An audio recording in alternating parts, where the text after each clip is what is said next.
Hello good morning everyone. अनि आजको घरिको हावापानीले चाहिँ हामी चाहिँ घरको यति राम्रो यति धेरै फलेर टमाटरको बोट चाहिँ झरी चाहिँ हेर्नुहोस् न, यस्तो भएको रहेछ। कति फलिरहेको थियो, यस्तो फलिरहेको थियो हो। हेर्नुहोस् न, हावापानीले त्यस्तो ढलेर लड्नु आँटेको छ। अब अलिकति मिठो अल्झिरहेको रहेछ। अब यसले काट्नु पनि माया लाग्छ किनभने कति धेरै फलिरहेको छ। यस्तो भएपछि यो चाहिँ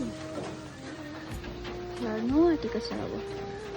अब के गर्नुपर्ने, यसलाई फली नफलेको त काटेँ, तर फलिरहेको छ, एकदमै धेरै फलिरहेको छ। यसलाई यत्तिकै राख्नु पर्ला है। अब हेर्नुहोस् है, पुरा पानी अहिले पनि परिरहेको छ। बर्खा झरीमा त्यस्तै हुँदो रहेछ फेरि हो।